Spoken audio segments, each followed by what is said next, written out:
പുലരിക്കായി മാറി മറയേണ്ടതോർത്ത്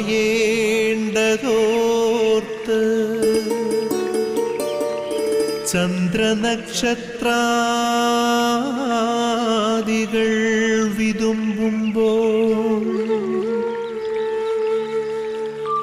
മാറ്റമില്ലാതെങ്ങും വിരാജിക്കും ദൈവമേ, അങ്ങയെ വാഴ്ത്തുന്നു ഞങ്ങൾ. ഉദിച്ചെങ്ങും പ്രഭതൂകും പാരിലെ സൂര്യരശ്മിയേക്കാൾ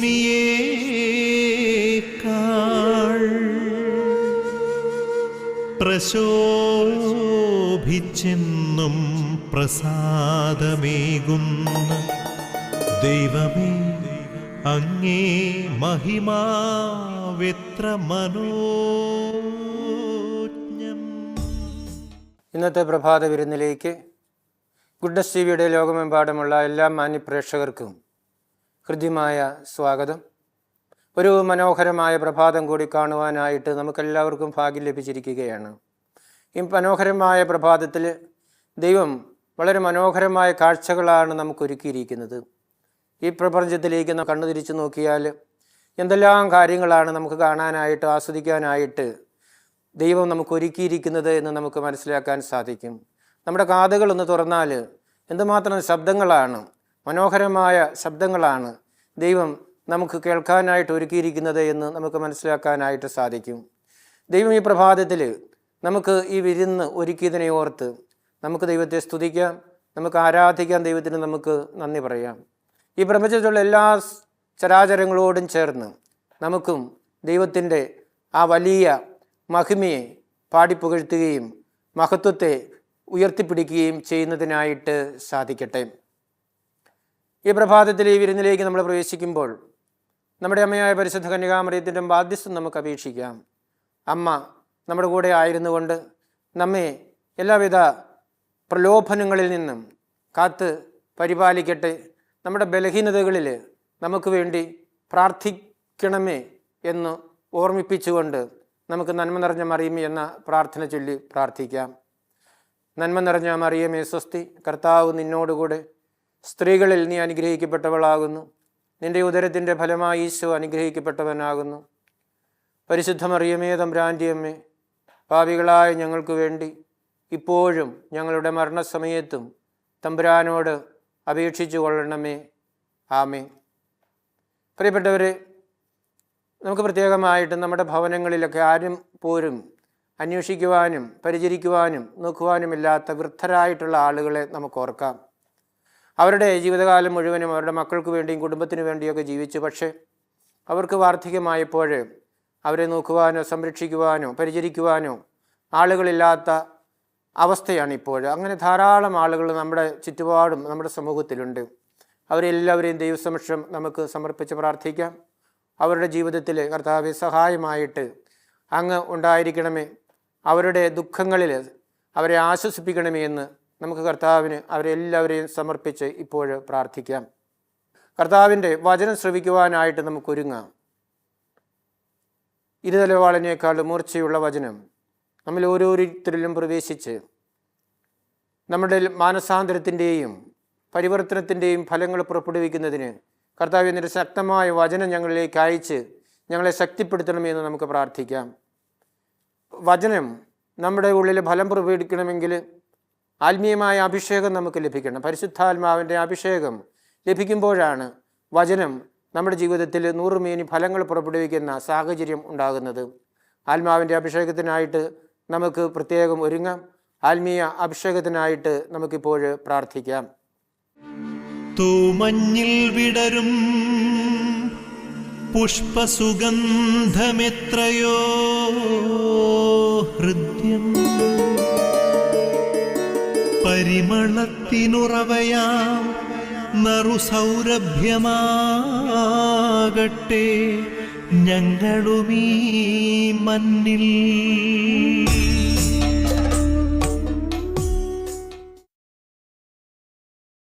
പ്രിയപ്പെട്ടവരെ, ഇന്ന് നമുക്ക് വിശുദ്ധ ലൂക്കായുടെ സുവിശേഷം 24-ാം അധ്യായം 36 മുതൽ 48 വരെയുള്ള വചനങ്ങൾ വായിച്ച് ധ്യാനിക്കാം.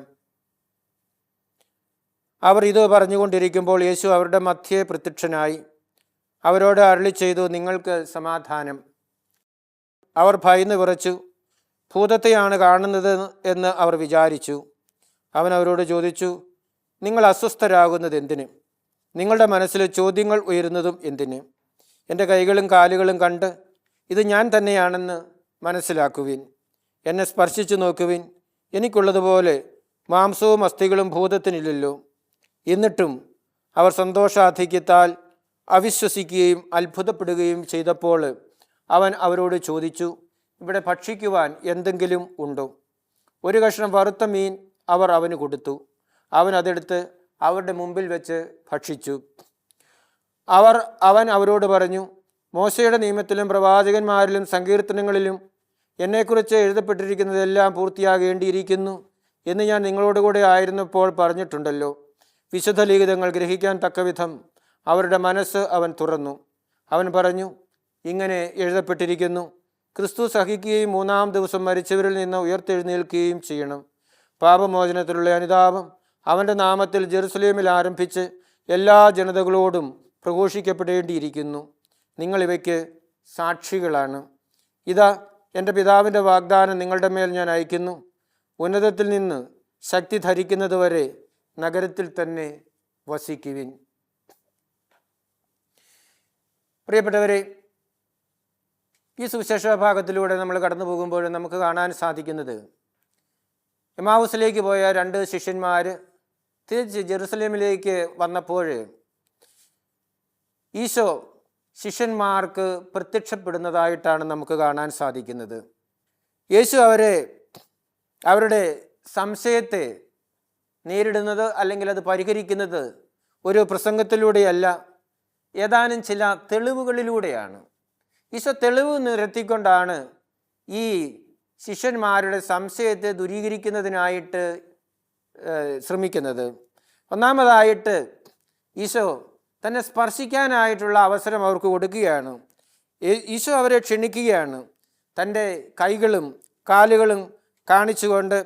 എന്നിട്ട് ഈശോ ചോദിക്കുന്ന ഒരു ചോദ്യമുണ്ട്, ഭൂതത്തിന് മാംസവും എല്ലുകളും ഒന്നും ഇല്ലല്ലോ, തനിക്ക് മാംസവും എല്ലുകളുമൊക്കെയുണ്ട്. അപ്പോൾ ഭൂതമല്ല, യഥാർത്ഥത്തിലുള്ള ഒരു മനുഷ്യൻ തന്നെയാണ് എന്ന് ഈശോ അവർക്ക് കാണിച്ചു കൊടുക്കുകയാണ്. രണ്ടാമതായിട്ട് അവർക്ക് കുരിശ് മരണത്തിൻ്റെ, ഈശോ കുരിശിൽ മരിച്ചതിൻ്റെ പ്രത്യേകമായ അടയാളങ്ങളായ ആണി കൊണ്ടുണ്ടായിട്ടുള്ള മുറിവുകൾ അവൻ്റെ ശരീരത്തിൽ ഈശോ കാണിച്ചു കൊടുക്കുകയാണ്. മൂന്നാമതായിട്ട് ഈശോ വിശപ്പ് അനുഭവിക്കുന്നതിനായിട്ട് അവിടെ കാണുകയാണ്. ഈശോ അവരോട് ചോദിക്കുകയാണ്, നിങ്ങളുടെ കൈവശം ഭക്ഷിക്കുവാനായിട്ട് എന്തെങ്കിലും ഉണ്ടോ? അപ്പോഴവന് ഒരു വറുത്ത മീൻ കഷ്ണം അവർ കൊടുത്തു. അവൻ അവരുടെ സാന്നിധ്യത്തിൽ അത് ഭക്ഷിച്ചു. ഭൂതത്തിന് ഭക്ഷണത്തിൻ്റെയും പാനീയത്തിൻ്റെയും ഒന്നും ആവശ്യമില്ല, ഭൂതം ഭക്ഷിക്കുകയും പാനം ചെയ്യുകയും ഒന്നുമില്ല. അപ്പോൾ ഈശോ ശിഷ്യന്മാർക്ക് താൻ യഥാർത്ഥത്തിൽ ക്രിസ്തു തന്നെയാണ്, മരിച്ചവരിൽ നിന്നും ഉയർത്തെഴുന്നേറ്റ ക്രിസ്തുവാണ് എന്ന് അവർക്ക് വെളിപ്പെടുത്തി കൊടുക്കുകയാണ്. ഇത് സൂചിപ്പിക്കുന്നത് എന്താണെന്ന് ചെയ്താൽ, ഉത്ഥാനം എന്ന് പറഞ്ഞത് കേവലം ഒരു വിശുദ്ധമായ ഓർമ്മയല്ല, ഭൗതികമായ ശാരീരികമായ ഒരു യാഥാർത്ഥ്യമാണ് എന്ന കാര്യമാണ്. ഏതോ ഒരു മനുഷ്യൻ്റെ ചിന്തയിലോ ബുദ്ധിയിലോ ഉണ്ടായ ഒരു ഇമാജിനേഷനൊന്നുമല്ല, ഇത് ഒരു യാഥാർത്ഥ്യമാണ്. ഉത്ഥാനം എന്ന് പറയുന്നത് ഒരു യാഥാർത്ഥ്യമാണ് എന്ന് ഈശോ ശിഷ്യന്മാർക്ക് മനസ്സിലാക്കി കൊടുക്കുകയാണ് ചെയ്യുന്നത്. അതിനുശേഷം യേശു തന്നെക്കുറിച്ച് നിയമത്തിലും പ്രവാചകന്മാരിലും സങ്കീർത്തനങ്ങളിലും എഴുതിയിട്ടുള്ളതെല്ലാം അവർക്ക് വിവരിച്ചു കൊടുക്കുകയാണ് ചെയ്യുന്നത്. യേശുവിനെക്കുറിച്ച് പ്രവാചകന്മാരുടെ ഗ്രന്ഥങ്ങളിൽ, നിയമഗ്രന്ഥങ്ങളിൽ, അതുപോലെ സങ്കീർത്തനങ്ങളിലൊക്കെ എഴുതിയിരുന്ന കാര്യങ്ങൾ ഇതാ വിവരിച്ചു കൊടുത്തിട്ട് ഈശോ സഹിക്കുകയും മരിക്കുകയും 3-ാം നാൾ ഉയർത്തെഴുന്നേൽക്കുകയും ചെയ്യേണ്ടിയിരുന്നു എന്ന കാര്യം ഈ ശിഷ്യന്മാരോട് വെളിപ്പെടുത്തുകയാണ്, അല്ലെങ്കിൽ അവരെ ബോധ്യപ്പെടുത്തി കൊടുക്കുന്നതായിട്ടാണ് നമുക്കിവിടെ കാണാൻ സാധിക്കുന്നത്. ഈശോ അവരുടെ മനസ്സ് തുറക്കുകയാണ് ചെയ്യുന്നത്. അവരുടെ ഇടുങ്ങിയ മനസ്സ് അല്ലെങ്കിൽ അടഞ്ഞോയ മനസ്സിനെ ഈശോ തുറക്കുകയാണ് ചെയ്യുന്നത്. ഈശോ മരിച്ച് സഹിച്ച് 3-ാം ദിവസം ഉയർപ്പിക്കും, ഉയർത്തെഴുന്നേൽക്കും എന്ന ആ കാര്യം ഈശോ തൻ്റെ ശിഷ്യന്മാരെ വളരെ പ്രത്യേകമായ വിധത്തിൽ ഇവിടെ വീണ്ടും ഓർമ്മിപ്പിക്കുകയും അനുസ്മരിപ്പിക്കുകയും ആണ് ചെയ്യുന്നത്. വിശുദ്ധ ഗ്രന്ഥത്തിൻ്റെ അടിസ്ഥാനപരമായിട്ടുള്ള പഠനമെന്ന് പറയുന്നത് കുരിശ് ഒരു പരാജയമല്ല, അത് ഒരു പദ്ധതിയാണ് എന്നുള്ളതാണ്. ദൈവത്തിൻ്റെ പദ്ധതിയാണ് കുരിശ് എന്നാണ് വിശുദ്ധ ഗ്രന്ഥം നമുക്കെല്ലാവർക്കും മനസ്സിലാക്കി തരുന്നത്. അവസാനം ശിഷ്യന്മാർക്ക് ഈശോ അവരുടെ ദൗത്യം വിവരിച്ചു കൊടുക്കുകയാണ്. എന്തായിരുന്നു അവരുടെ ദൗത്യം? പശ്ചാത്താപവും പാപമോചനവും പ്രസംഗിക്കുക. ലോകത്തിൻ്റെ അതിർത്തികളിൽ പോയി എല്ലാ ജനതകളോടും പശ്ചാത്താപവും പാപമോചനവും വിവരിക്കുക. അതുപോലെ തന്നെ അവൻ്റെ നാമത്തിൽ എല്ലാ രാജ്യങ്ങളിലും സുവിശേഷം പ്രസംഗിക്കപ്പെടണം. ജെറുസലേം മുതൽ ലോകത്തിൻ്റെ അറ്റം വരെ സുവിശേഷം പ്രസംഗിക്കപ്പെടണം എന്ന ആ വലിയ ദൗത്യം ഈശോ തൻ്റെ ശിഷ്യന്മാരെ ഓർമ്മപ്പെടുത്തുകയാണ്. എന്നിട്ട് ഈശോ അവരോട് പറയുകയാണ്, വ്യക്തിപരമായിട്ട് നിങ്ങൾ ഇതിനെല്ലാം സാക്ഷികളാണ് എന്ന് ഈശോ പറയുകയാണ്. വ്യക്തിപരമായിട്ട് നിങ്ങൾ ഈ കാര്യങ്ങൾക്കൊക്കെ നിങ്ങളുടെ ജീവിതത്തിൽ സാക്ഷികളാണ്. ക്രിസ്തുവിൻ്റെ മരണത്തിനും ഉയർപ്പിനും ഉത്ഥാനത്തിനും നിങ്ങൾ സാക്ഷികളാണ് എന്ന കാര്യം ഈശോ അവരെ പ്രത്യേകമായിട്ടും ഓർമ്മപ്പെടുത്തുകയാണ്. ഈശോ അവർക്ക് പ്രത്യക്ഷപ്പെടുമ്പോൾ അവരോട് ആദ്യമായിട്ട് പറയുന്നത് സമാധാനം നിങ്ങളോടുകൂടെ എന്നാണ്. വാസ്തവത്തിൽ ഈ ശിഷ്യന്മാർക്ക് ഇപ്പോൾ ഏറ്റവും അത്യാവശ്യമായിട്ടുള്ള സമാധാനമായിരുന്നു. അവരുടെ ക്രിസ്തുവിൻ്റെ മരണത്തോടുകൂടി അവർക്ക് നഷ്ടപ്പെട്ടു പോയത്, അല്ലെങ്കിൽ ഉയർത്തെഴുന്നേറ്റു എന്നൊക്കെ പറഞ്ഞപ്പോൾ പോലും അവർക്ക് നഷ്ടപ്പെട്ടു പോയത് അവരുടെ സമാധാനമായിരുന്നു. അപ്പോൾ ഈശോ അവർക്ക് സമാധാനം കൊടുക്കുന്നു. അത് അവരിലെ അടിസ്ഥാനപരമായിട്ടുണ്ടായ ആ ഭയത്തെയാണ് സൂചിപ്പിക്കുന്നത്. ആ ഭയത്തെ ഈശോ എടുത്തു മാറ്റി ഇത് സമാധാനം അവർക്ക് കൊടുക്കുന്നതായിട്ട് നമുക്ക് കാണാൻ സാധിക്കുന്നു. രണ്ടാമതായിട്ട് അവർ സന്തോഷിക്കുവാനും സംശയിക്കുവാനും അത്ഭുതപ്പെടുകയും ചെയ്തു എന്നാണ് പറയുന്നത്. ഈ ശിഷ്യന്മാർ സന്തോഷാധിക്യത്താൽ അത്ഭുതപ്പെടുകയും അതുപോലെ തന്നെ സംശയിക്കുകയും ചെയ്തു എന്ന് പറഞ്ഞു. ഇത് സൈക്കോളജിക്കലായിട്ടുള്ള ഒരു അവസ്ഥയാണ്. ഒത്തിരി സന്തോഷം നമ്മുടെ മനസ്സിൽ ഉണ്ടായി കഴിയുമ്പോൾ അത് സത്യത്തിലേക്ക് നമ്മളെ കൊണ്ടെത്തിക്കും എന്നാണ് പറയുന്നത്. അതാണ് ഈ ശിഷ്യന്മാരുടെ ജീവിതത്തിൽ സംഭവിച്ചത്. അവർ സന്തോഷാധിക്യത്താൽ സംശയിക്കപ്പെടുകയും അത്ഭുതപ്പെടുകയും ചെയ്യുന്നതായിട്ട് നമ്മൾ കാണുന്നുണ്ട്. യേശുവിൻ്റെ തനിമ ഇവിടെ കേന്ദ്രീകരിച്ചിരിക്കുന്നത് അവൻ്റെ അത്ഭുതങ്ങളിലല്ല, മറിച്ച് വചനത്തിൻ്റെ പൂർണ്ണതയിലാണ്. യേശുവിൻ്റെ തനിമ എന്ന് പറയുന്ന യേശു ചെയ്ത അത്ഭുതങ്ങളിലോ അല്ലെങ്കിൽ കാണിച്ച രോഗശാന്തിയിലോ അവിടുന്ന് ഉയർപ്പിച്ച മനുഷ്യരുടെ ജീവിതത്തിലോ ഒന്നുമല്ല, മറിച്ച് അത് വചനത്തിൻ്റെ പൂർണ്ണതയിലാണ്. ഇവിടെ നമുക്ക് കാണാൻ സാധിക്കുന്നത് ശിഷ്യരുടെ ജീവിതം ഷോക്കിൽ നിന്നും ഒരു ഭൂതത്തിൻ്റെ കഥയിൽ നിന്നും ഉത്ഥാനം എന്നൊരു യാഥാർത്ഥ്യത്തിലേക്ക് കടന്നു പോകുന്നതായിട്ടാണ് കാണാൻ സാധിക്കുന്നത്. ഉത്ഥാനം എന്ന് പറയുന്നത് ഈ ശിഷ്യന്മാരെ സംബന്ധിച്ചിടത്തോളം ഒരു മിത്തോ അതല്ലെങ്കിൽ ഒരു കഥയോ അല്ല, അതൊരു യാഥാർത്ഥ്യമാണ് എന്ന അനുഭവത്തിലേക്ക് ഈ ശിഷ്യന്മാർക്ക് കടന്നു വരുന്നതിനായിട്ട് സാധിക്കുകയാണ്. ഉത്ഥാനം ചെയ്ത ഈശോ അവരുടെ ജീവിതത്തിൽ നിന്നും ഭയത്തെ എടുത്തു മാറ്റിയതുപോലെ നമ്മുടെ ഓരോരുത്തരുടെയും ജീവിതത്തിലേക്ക് കടന്നു വന്ന് നമ്മെ ബാധിച്ചിരിക്കുന്ന എല്ലാ ഭയങ്ങളിൽ നിന്നും നമ്മെ സ്വതന്ത്രരാക്കുന്നതിന്, നമുക്ക് വിടുതൽ നൽകുന്നതിന് നമുക്ക് കർത്താവിനോട് പ്രത്യേകം പ്രാർത്ഥിക്കാം. ആബാ പിതാവേ, സ്നേഹാഗ്നിയാൽ ജ്വലിക്കട്ടെ മക്കളാ ഞങ്ങളെല്ലാം.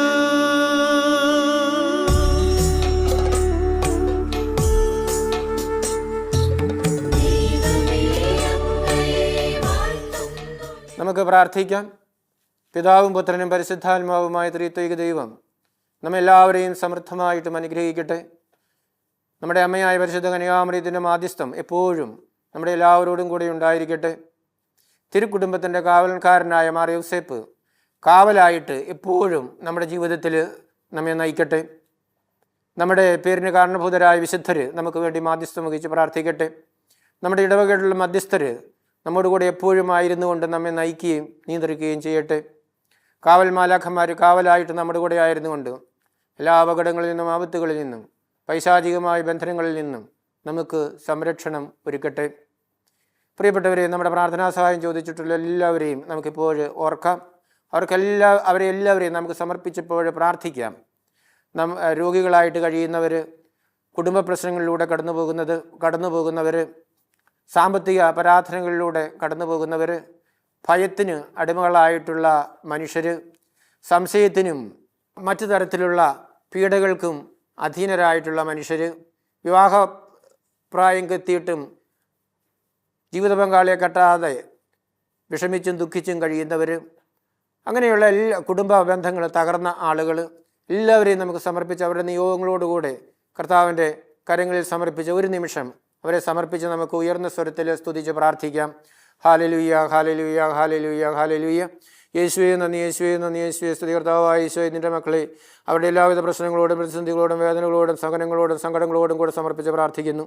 അവരുടെ എല്ലാവരുടെയും ജീവിതത്തിലേക്ക് അങ്ങ് ആശ്വാസമായിട്ട്, സഹായമായിട്ട്, സംരക്ഷണമായിട്ട് കടന്നു വരണമെന്ന് പ്രാർത്ഥിക്കുന്നു. അവരെ സുഖപ്പെടുത്തണമേ, ശക്തിപ്പെടുത്തണമേ, എല്ലാ ബന്ധനങ്ങളിൽ നിന്നും മോചിപ്പിക്കണമേ എന്ന് പ്രാർത്ഥിക്കുന്നു.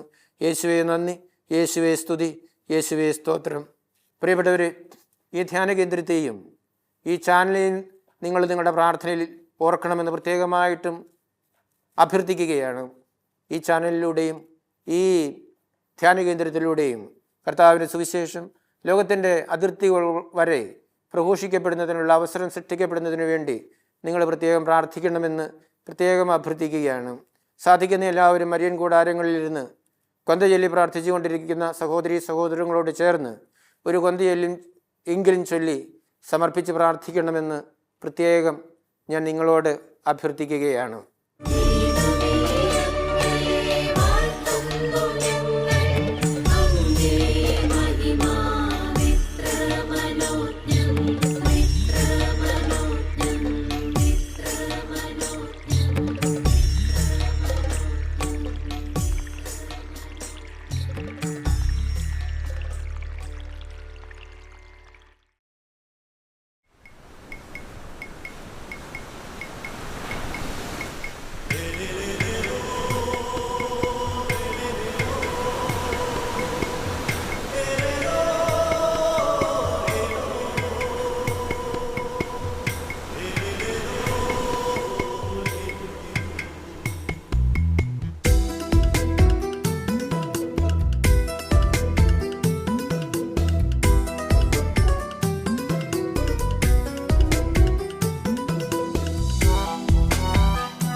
കുളക്കരെ കണ്ണീർ കയത്തിൽ ആരാരുമില്ലാതൊരാൾ അല്ലലിൽ കഴിയുമ്പോൾ ഒരു നാൾ അവനരികിൽ യേശുവെത്തി. മെല്ലെ അവനോടായി നാഥനോദി, മകനേ നിന്നാശയതെന്തെന്നു ചൊല്ലു, ശങ്കയേഴാതെ നിൻ സങ്കടം ചൊല്ലു.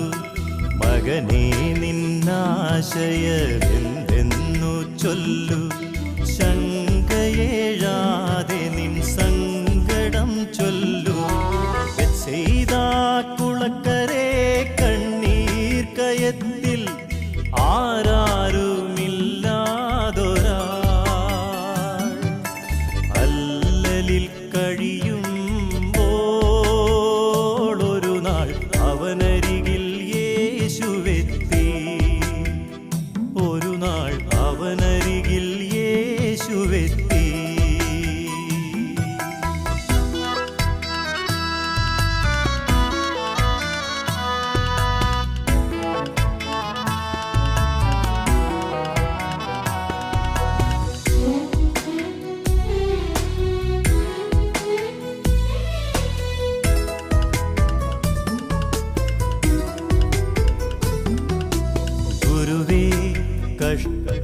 കഷ്ടതയാർന്നൊരു ദിനമിതിൽ ആഴമോടിളകുന്ന ജലമോലും കുളമിതിൽ.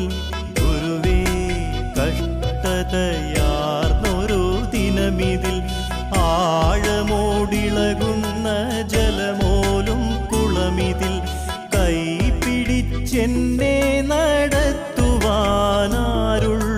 സദയം നാഥാ നീ കനിവാകണേ. നാഥാ നീ കനിവാകണേ. ബെത്സയിദാ കുളക്കരെ കണ്ണീർ കയത്തിൽ ആരാരുമില്ലാതൊരാൾ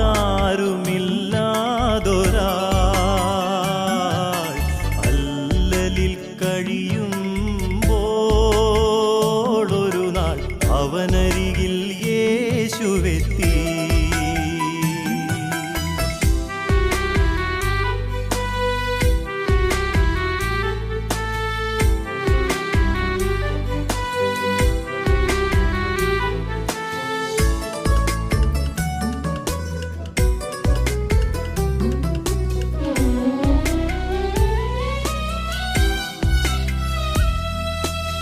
മകനേ നീ ബലപ്പെടൂ, ഞാനുണ്ടു കൂടെ, നിൻ കിടക്കയുമേന്തി നീ ഭവനത്തിൽ ചെല്ലു.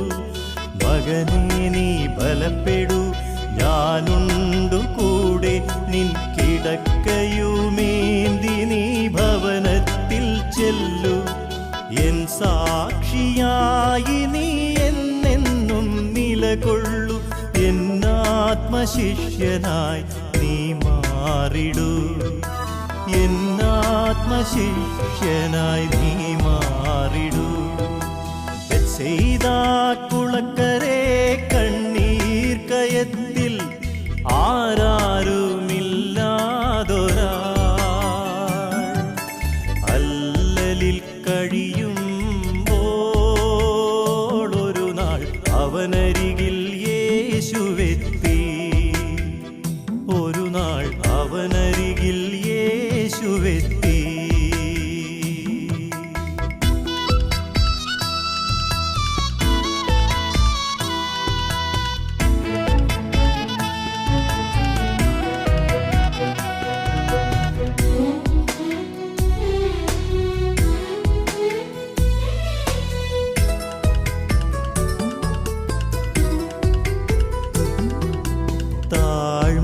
താഴ്മയോടെപ്പോഴും ഞാനേറ്റു ചൊല്ലുന്നു, യേശുവേ രക്ഷകാ നീയാണു നാഥൻ.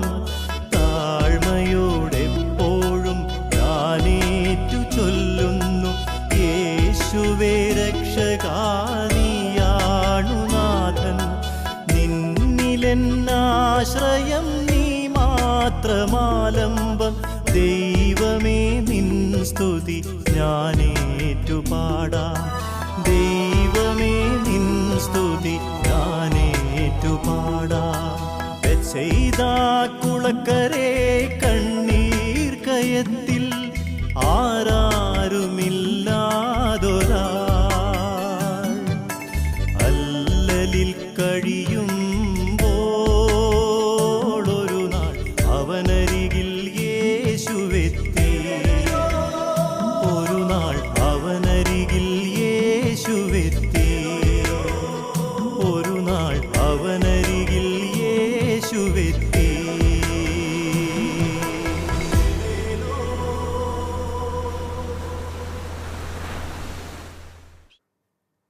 കർത്താവിൻ്റെ ആശീർവാദം സ്വീകരിക്കുവാനായിട്ട് നമുക്ക് നമ്മുടെ ശിരസ് നമിക്കാം.